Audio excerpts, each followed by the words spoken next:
Hey, good morning. It's 9 a.m. I know, gay people and it's 9 a.m., but this is something new. I'm gonna talk about LGBTQ plus stuff and get our week started right.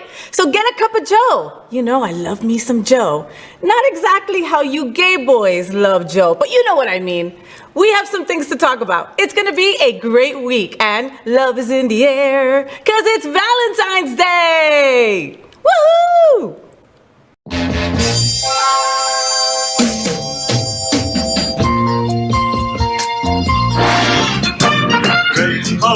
Gay boys, hashtag that girl. Sunbeams, drag queens, L-word. Is that girl, the girl of all our dreams? She's everything that every girl should be. FayWhat, South Beach, hashtag that girl. Pride-filled, T-dance, Wilton. Is that girl Latina, but she's universal too. If you find a girl to love, only one girl to love, then she'll be that girl too. That girl. Next, gay boys. I'm one of those lesbians that adores my gay boys. But let's face it, this is an LGBTQ plus show at 9 in the freaking morning. They're asleep. So if I want the gay boy perspective, I have to go where they're at this time of the morning. So this segment is called Gay Boys Sleep Late. Where else to fish for them than while they're still in bed? This morning we are joined by my guy pal, model and performer Damien Lenore. You can find him on Instagram at Return of Babylon. So let's get in bed with Damien as gay boys sleep late. Good morning, Damien. Oh, good morning, Faye. There's your cafecito, just like you like it. 2 Splendas, a little bit of agave, and some oat milk. What a weirdo you are. Really? That's how you like your coffee? Like, all these weeks I've been bringing him black coffee and he's just been drinking it like a good boy. I'm sorry about that. How are you this morning? I am great. How are you? Good. Did you get in late last night? A little earlier than usual. Really? What, Catch 4? up on my sleep. 4? It's around 2. Oh, around 2. God, how does he stay looking this good? I don't understand. I don't know. Maybe it has something to do with those boys that I always kick out of here when I'm walking in Just Monday morning. The vitality out of everything. Yeah, I love it. Just suck them dry. The younger, the better. Yeah. Well, so there's a lot of interesting things that we're going to talk about this week in the LGBTQ plus community. Damien, let's kiki on some of them. You ready? Absolutely. All right, let's do it. First, it's Valentine's Day. Happy Valentine's Day. Same to you. Chocolates, flowers, diamonds, and poppers. In that order. Love is in the air. Oh wait, gay boys. Perfect. I'm in bed with a gay boy, so let's define love. Does the LGBTQ plus community care about Valentine's Day? What are we all talking about? What do you think, Damien? Does LGBTQ plus like Valentine's Day? I mean, I think it depends on the person. Mm-hmm. I like Valentine's Day. I think it's cute. I think it's nice to feel special and get a gift, and to give a gift and make your partner feel special and appreciated. But I feel like we really should try and do that all year long, not just take one day to make somebody know that you really care about them. That's very true. And if you're in the doghouse, like I am most of the time, I take advantage of days like Valentine's Day to take my wife out and like wine her and dine her because I was probably a tool the last couple of weeks, so I'm making up for it, you know? But it is that day for like the novice love, right? Absolutely. Like you should be showing your partner that it's Valentine's Day every day. Yeah. All right, but don't not get your partner something for Valentine's Day, because if you showed up at my house without the right chocolate candies and poppers, I guess now, then I'd be pretty pissed, right? Right. So happy Valentine's Day to everyone. Next, do we love soup? I love me some soup. Oh, how about gazpacho? Do you like gazpacho? I do. I like gazpacho. All right, well, I'm Latina, gazpacho, tomato, cold, gazpacho. So our favorite wackadoodle, Marjorie Taylor Greene, elevates gazpacho to a whole new level. Watch this. Not only do we have the DC jail, which is the DC gulag, but now we have Nancy Pelosi's Gazpacho police spying on members of Congress, spying on the legislative work that we do, spying on our staff, and spying on American citizens that want to come talk to their representatives. This government has turned into something it was never meant to be, and it's time to make it end. So, what are we all talking about? So she thought that it was Gestapo. That's what she was trying to say, right? Is that what she was trying to say? Yeah. Yeah. And so she was just adamant about Gazpacho, and it's the Gazpacho, and Pelosi, and maybe she's got a great recipe for Gazpacho. How embarrassing. And it was like the conviction that she said it with. Like the intention, like, yes, like, how dare she? I'm so smart right now as I'm saying this, and everybody's picking up what I'm putting down, and it's like you just made a total clown out of yourself. Again. But did it not make you want to have soup, though? In a weird way, right? Yeah, a little bit. Finally, let's talk about the Oscars. So the nominations came out last week, and no Lady Gaga, no West Side Story, no Aretha. But there is some good news. Kristen Stewart and Ariana DeBose made LGBTQ plus history with Oscar nominations and are both first-time nominees. What are we all talking about? Did you think that Lady Gaga was going to get a nomination? It was kind of early for House of Gucci to get nominated, isn't it? That'll probably wind up being on next year's. I thought it had came out with just enough time. I thought that maybe she got snubbed for it. You know, like my friends were like, Faye, you know, you're a huge Lady Gaga fan, so maybe that's why you thought that she deserved the nomination, but she wasn't that good. That's what my friends told me. And I'm like, it's Gaga. She can't do no wrong. You know, father, son, and House of Gucci. I don't disagree with you at all. But I remember thinking the same thing around A Star Is Born, and didn't the nominations come like the next year around for that? The following year. Yeah. And I thought she did great in A Star Is Born. Did you like, yeah? Well, and I love that two Oscar nominations are LGBTQ plus, Kristen Stewart and Ariana DeBose. That is fantastic. That's amazing. You know, I love to see our people being in the limelight, in the spotlight, as they deserve to be. The Oscars are a big deal. A huge deal. And I love to watch the Oscars. I love the pre-Oscars. I love to see what they're wearing and all that kind of fun stuff. So we'll definitely be looking out for that when that comes up in a couple of weeks.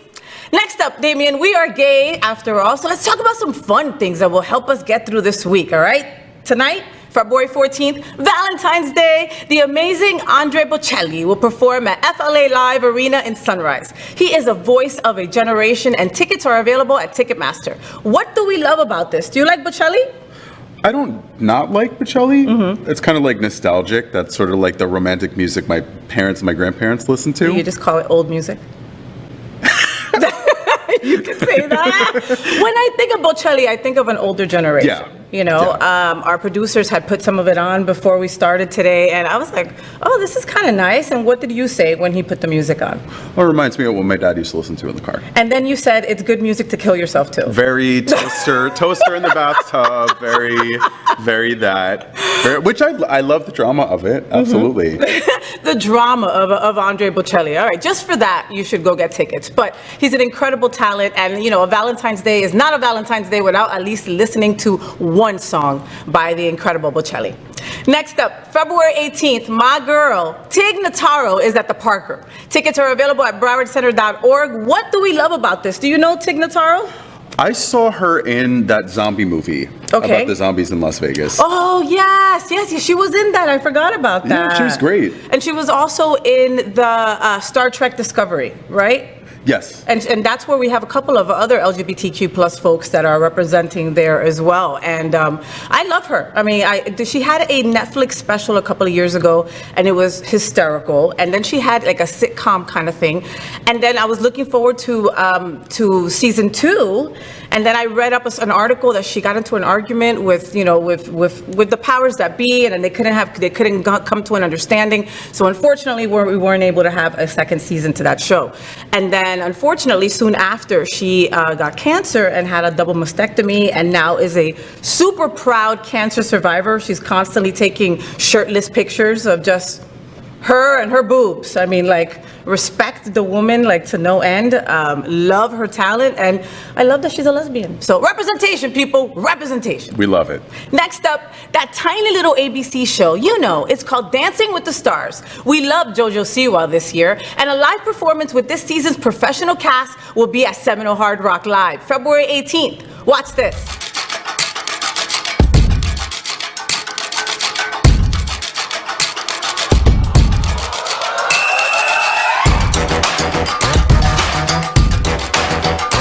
This winter, Dancing with the Stars is headed back on tour, featuring your favourite pros. And from The Bachelorette's Mirrorball champion Caitlin Brister. Tickets on sale now. Visit dwtstour.com for details. So tickets are available at Seminole Hard Rock, Hollywood.com. What do we love about this? Have you ever seen Dancing with the Stars?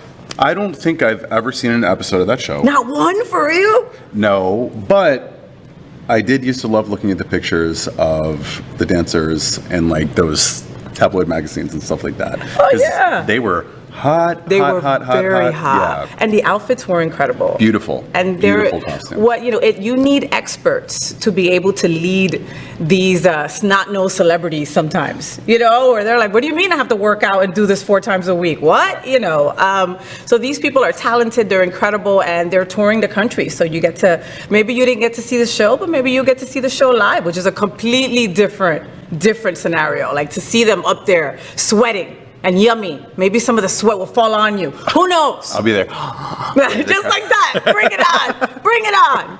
Well, it's what we will all be talking about this week and the events we want to attend. What will you be doing this week? Anything fun and upcoming for Mr. Damien Lenore? I'm sure me and Izzy will go out and get some food for Valentine's Day or something like that. And then I have new numbers to practice and rehearse and costume stuff to put together. So. And that takes up so much of your time. A lot of time. What's the new number? Give me a song name. I'm working on one for Satan Is His Name by Holly Golightly. Satan Is His Name. Wow, family-friendly song for all of you. Yeah. I want to thank Damien for getting up early for the FayWhat show. And remember, make sure to follow him on Instagram at Return of Babylon. I know how hard it is for you in the morning because gay boys sleep late. And so do cute dogs. They sleep late too. Luna, we got to go, mama. She's still sleeping. We got to go. Damien, I'll be bothering you next week, my papa. I'll be looking forward to it. Stay hot. Good morning again, LGBTQ plus South Florida. This is the first gay weekly morning TV show in the world, and I'm FayWhat. I am all about our community, and I want to talk about our interesting world. We have people to meet, we have events to attend, and it's time to plan out our week. You may have noticed that honk honk, I'm a girl. We called it a lesbian. And you also may have noticed that we don't rule the gay boy world. Not yet. But that's okay, because I'm a gay boy too. So, as the FayWhat show develops, you are going to agree with me that everyone in the L, the G, the B, the T, and the Q community have more in common than the things that separate us. I'll be here with special friends every Monday at 9 a.m. to start your week off right. And I'll be inviting special guests and friends to make our time together lots of fun. Is our community important to you? If it is, I hope you will share this experience. Please like the FayWhat show on YouTube or Facebook. And huge news, huge! And you know that we love it huge. You should be watching the FayWhat show on broadcast television. In addition to social media platforms, you can tune in on Roku, Apple TV, Google TV, or Amazon Fire TV. I want you to support me in this endeavor. Next, let's welcome a special interview with First Ladies of Entertainment. Miss Bouvee is a live singer, actor, and all-around amazing drag queen. Her roots from Wellens make her fresh and funny. From Nolens, yeah, you had to say that right, Nolens. Mix in the LGBTQ ally, Miss Jennifer McClain, and she's a singer-actress and SFGN's Best of the Best Entertainer winner for 67 consecutive years. And she's only 48. We have 2 special girls. What an opportunity. To add a lesbian, and the recipe is explosive. They will star together in a new show at the theater at the Center for Spiritual Living right here in Fort Lauderdale, February 24th through 27th. Of course, as you see in this special interview, this new show is perfectly titled Double Trouble. Laughs, songs, and an all-around good time for all is a guarantee. Better get your tickets for this guaranteed sellout real soon. Get your tickets at MissBouvier.com. So I'm super excited to hang out with the girls. Look at you guys. Yay, we finally got you on the show. Miss Bouvee, Miss Jennifer. huge fans. I'm gonna get like all 80s. Not worthy. Oh, you're so sweet. Oh, so I don't feel like the oldest one here. Oh my God, no, not at all, girl. I've got old thongs. Trust, all right, trust. So hanging out with my girls, and it's really, really cool to have you guys on the show. Super excited about your upcoming show. But before we get to that, how did this get together? I mean, did you guys just have the same fashion sense and said, "Hey, we're friends forever"? Honestly, that was part of it.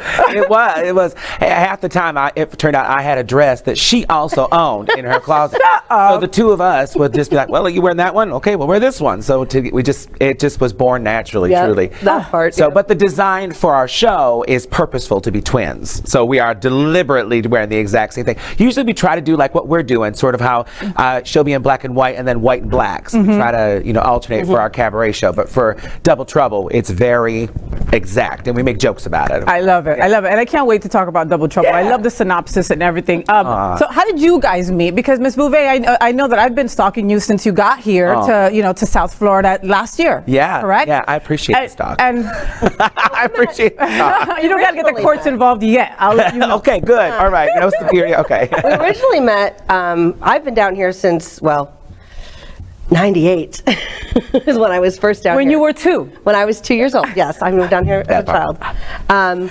But I used to do a Monday night show called Cast Party, and I would bring in like touring companies and local shows to promote their productions, and kind of like an open mic situation.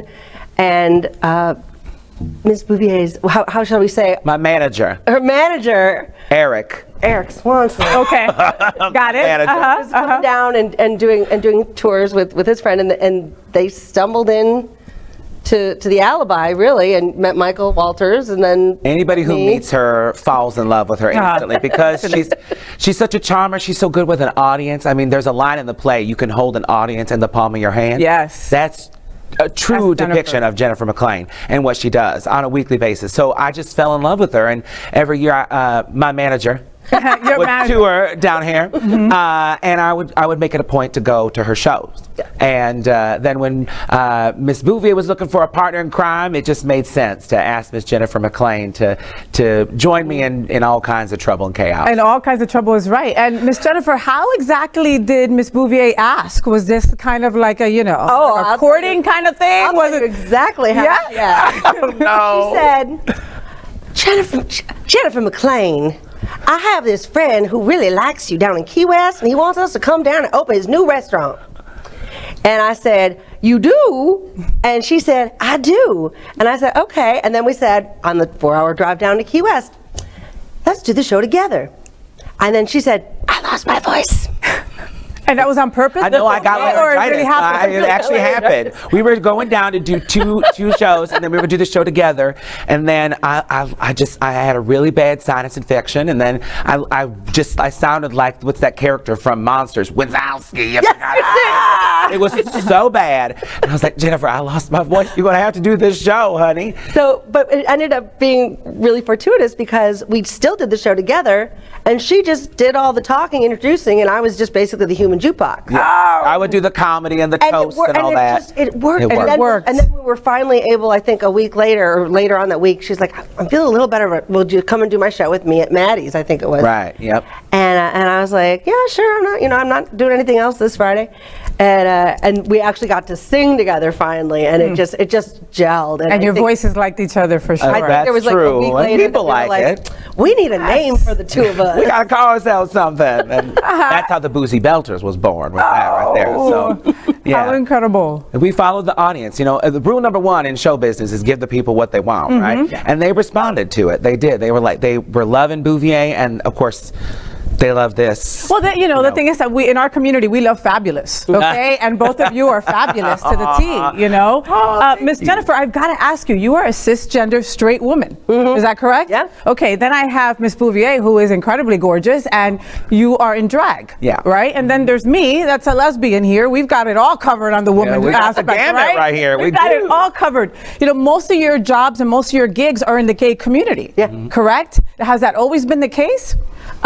Well, for the last 20 years. Yeah. Oh, yes. Yeah. I mean, I went to school for musical theater, and I was looking for a place where I could go and sing musical theater, Broadway show tunes. And I was like, well, let's see. Florida has the gays. Old folks and the gays. Perfect. Let's go to Florida. That's literally South Florida. There it is. It's so true. And, you know, they have really embraced both of you in such a beautiful way. But I've got to ask you, have there been any limitations? Has there ever been a time where you haven't been embraced as a drag woman, as a cisgender woman performing in gay bars and stuff like that? Have you ever felt maybe underappreciated or maybe not that you didn't belong? I'll say early on down here, when I wasn't as well known in the general community, it wasn't when I was on stage. When I was on stage, and I would host karaoke for years and years all over town. At one point, I was doing 5 nights a week. Wow.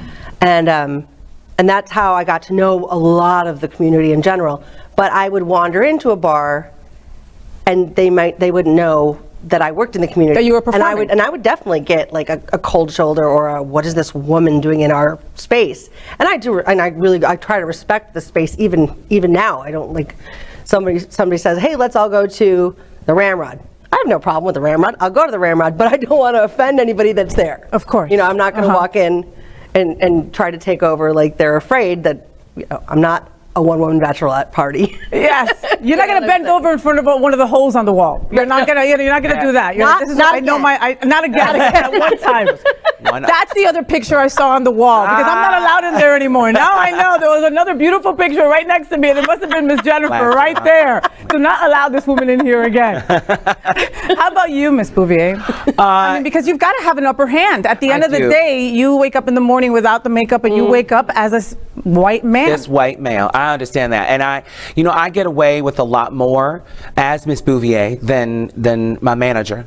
But I think that's the drag component, and it's very bizarre to me because I do feel like people see a woman on stage entertaining, see me as a female energy, and if you were to say the things, or if she were to even say the things that I say to some of the cis straight white men that are at the audience who are just coming into like a bingo or something, it would be a very different perception. And so I think you know, I sometimes observe that like women are professionally accepted, but can sometimes be socially ostracized.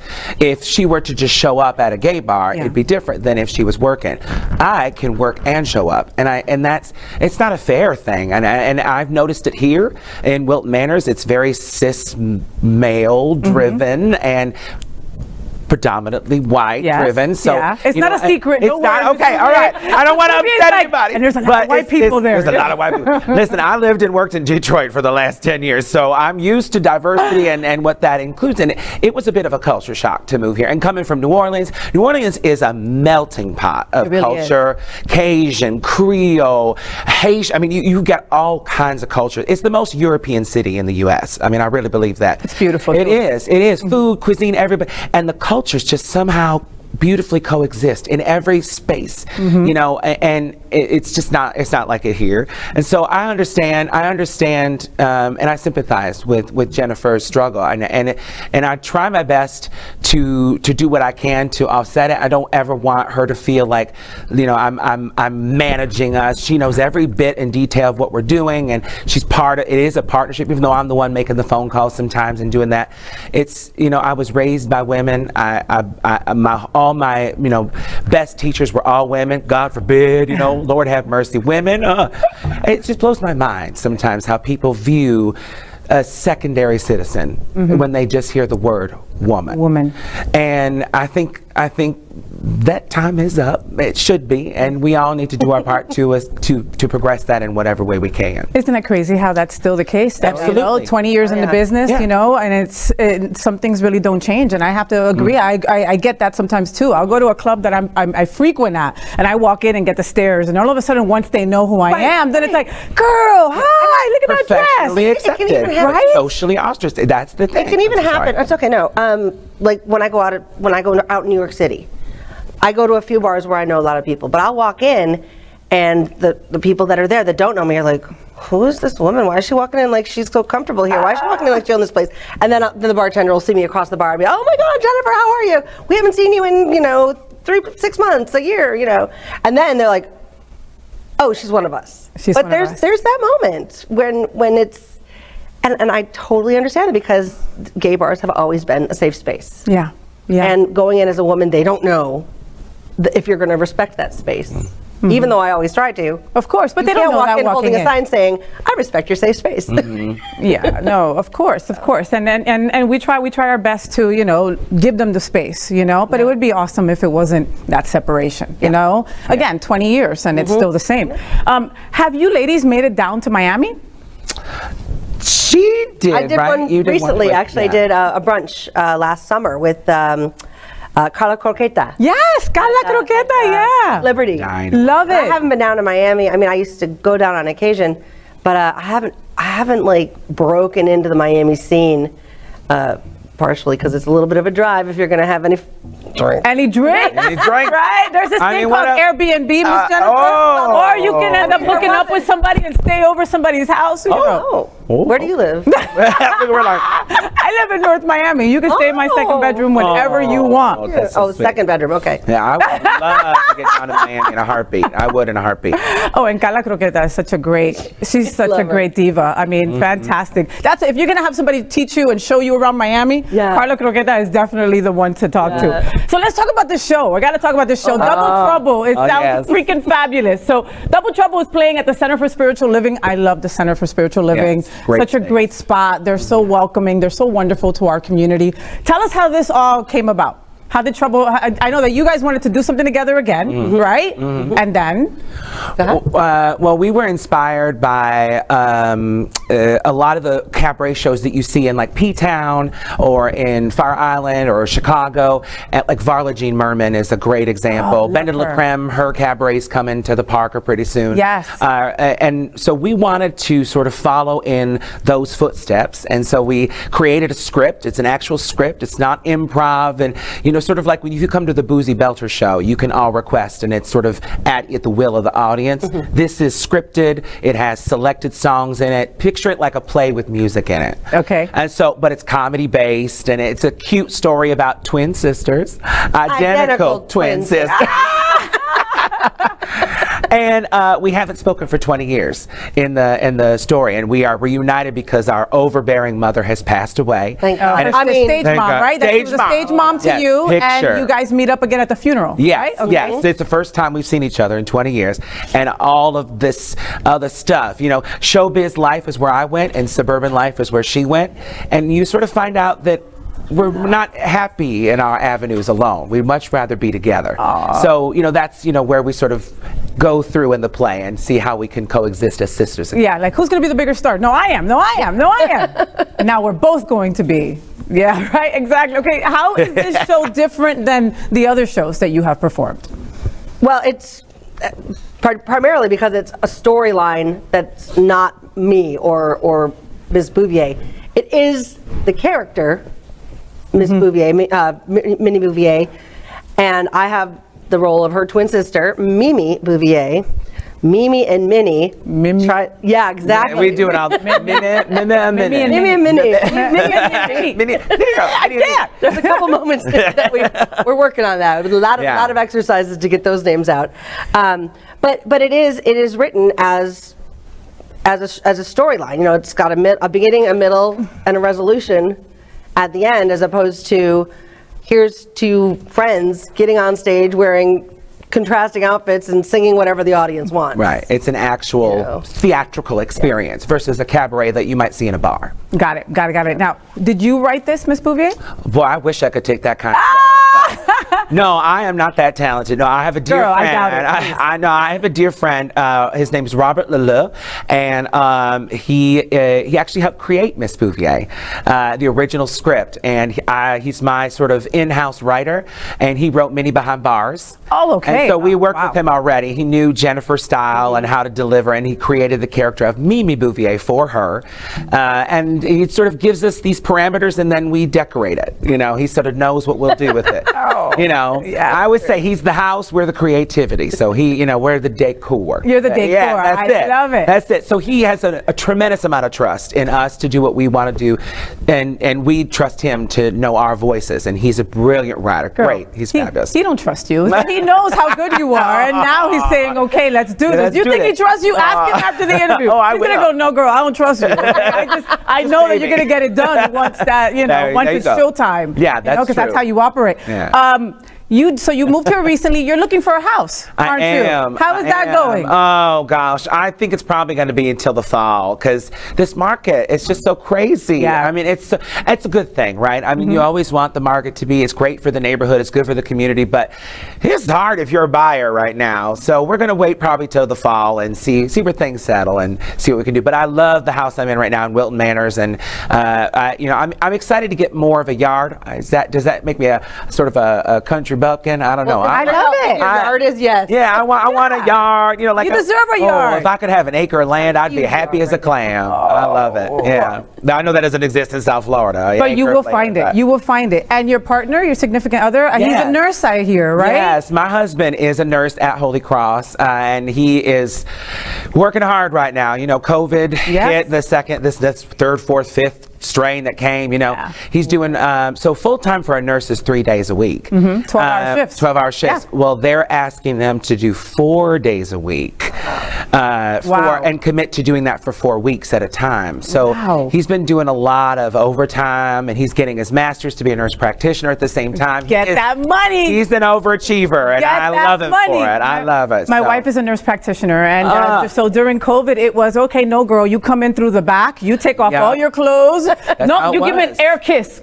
All right, we good. We good. That's exactly how it was. You didn't know you disrobe in the stairwell and then go up and shower before you touch me, Now we know so much more now. Yeah, we know so much more. We were talking about how we used to wipe down all the groceries when we used to bring it in, right? Pizza boxes, everything. I know. Listen. We didn't know. We didn't know. But during that time, one thing that I missed the most, aside from my hair lady and my lash lady, was theater, was being able to be around people that love theater as much as we do. And LGBTQ, we're all about musicals. We're all about theater. We're all about dinner theater. Give somebody a microphone, entertain us. Yep. That's what we want. And you guys do that so well. Thank you so much. So on behalf of our community, thank you so very much for bringing that talent, because we love it. We eat that up. And you will see me at your show. It's going to be at the Center for Spiritual Living. Get your tickets today. The show is going to be the 24th through the 26th, correct? 27th. 4 shows. 4 shows. Okay, and they're going to sell out. So get your tickets today. All right, I love it. Is it Miss Bouvee? It's Mimi and Minnie. There you go. Ooh. All right, I'll see you guys at the show. Thank you for being with us today, girls. Thank you. So we're going to be bringing you special interviews with interesting people just like Miss Bouvee and Miss Jennifer McClain to get your week started on the FayWhat show. So before I finish, I want to tell you what's on my mind. The funniest jokes are the ones that are true, right? Which is what makes the most famous lesbian joke of all so funny. What does a lesbian bring on a second date? All together now. A U-Haul. Yeah, it's scary, but true. We are known for our insta-nesting. There's no way around that. And why we do it is painfully simple. It's in our nature to nurture. So we meet a girl we dig, right? And the first thing we want to do is snuggle in and take care of her. It's pair bonding at its best and at its worst. The thing is, although it might primarily come from a good place, it also comes from a place of fear, which is never a good place from which to operate. So when you think about marking territory, right? Like men and dogs might do, we do the same thing. But the truth is, lesbians don't fall too far behind when it comes to the mine behavior and the mentality. Why? Well, I've got a couple of ideas. One, it's not easy to meet the right girl. So when you do, you want to hang on to her for dear life. I get that. Two, we like to lock things down. It's easier on our overthinking, overprocessing brain. If we can get a confirmation on this coupling thing down quickly from the beginning, we can move on to other things, like rescuing cats or starting that kale garden we always wanted to, right? Three, and don't get all bent out of shape about this, but we are girls, and even the toughest amongst us fear a broken heart. So having a girl park her Volkswagen Beetle in your garage and her little cat in your kitchen, just let's face it, It just means that it's safety. It welcomes safety. But my friends, we have to break that cycle. This U-Haulness business may work for some, but it is not a good idea in the long run for most of us lesbians. I repeat, not a good idea, all right? So make no mistake, instant nesting is a dangerous game. You heard it from me right here on the FayWhat Show. For starters, you miss out on a lot of fun stuff. Sure, safe and easy might be nice, but new and exciting feels amazing. If you're meant to be, you're meant to be. Trust me. The rush is more of a chance of ruining you than solidifying you, for sure. So let's take a nod from the gay boys in our lives. Enjoy the slow burn. So go out on dates. Stay at your own place by yourself once in a while. Don't lose track of your friends. Leave the wedding planning for later, girl. So skip the U-Haul and get a slingshot. You'll thank me for it. Well, that's it. That's the FayWhat Show. I am really passionate about trying to connect the L and the G in our LGBTQ plus community. It's often hard for us girls. If we believe that we are one strong community, then we must support all the letters of our LGBT and Q plus. Nothing like this has been done before. It's why we start off with inspirations like Mary Tyler Moore and that girl's Marlo Thomas.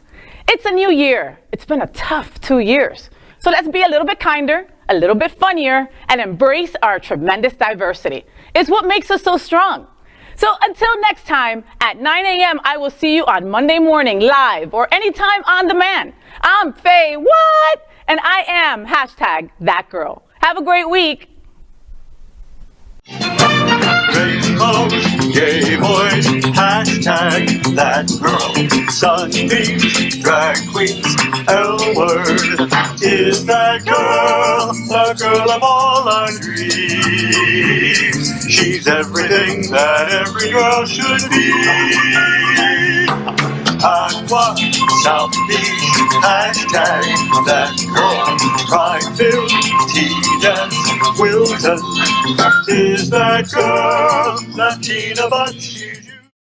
So, did you enjoy the show? I know you did. So make sure to click subscribe so you won't miss any of the events, news, or interviews right here on the FayWhat Show.